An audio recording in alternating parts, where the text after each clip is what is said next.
What did your parents say to you that still echoes in your head? I was 9 the first time my mom told me, pretty girls don't need to be smart. I'd been under the covers with a flashlight, reading a book I borrowed from the school library. She yanked it from my hands, smoothed down my hair, and said, focus on what really matters, sweetie. By the time I turned 13, I knew exactly what she meant. I was in 3 pageant circuits, rotating between glittery gowns and fake lashes. Mom spent more on sequins and entry fees than groceries. From the front row, she'd whisper things like, bigger smile, chin up, arch your back. At home, she'd weigh me every single day. 1 ounce up, half portions, and a Diet Coke for dinner. Nobody crowns a pudgy queen, she'd say. When I won my first state title at 14, the crown felt like it weighed 100 pounds. I smiled so hard my cheeks ached. Then one night, everything shifted.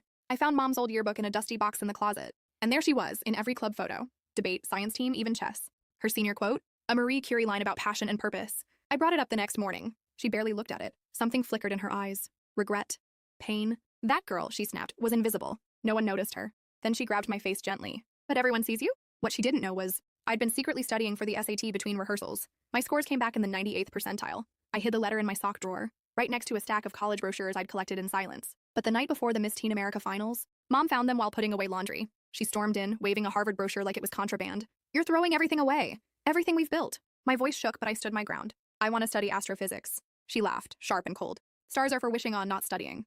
Be realistic. Then came the line she always used. Pretty girls don't need brains.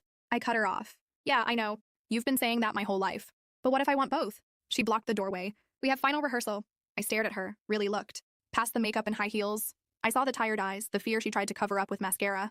You were smart, I said softly. You were in all those clubs. She blinked. Her face cracked for a second before hardening again. I was valedictorian, she whispered, but no one cared. I wasn't pretty enough to matter. Then she gripped my shoulders.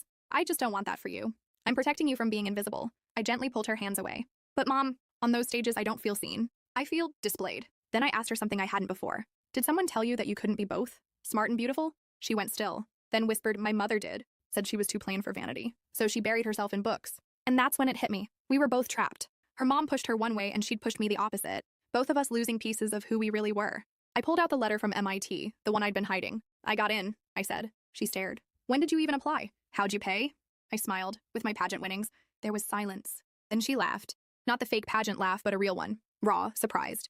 You used the system I gave you to escape it, she said, wiping her eyes. Then, almost like she was talking to herself, she whispered, I got into MIT once too. But my mom hid the letters. That day, for the first time, she saw me. Not the dress, not the crown, me. And finally I saw her too.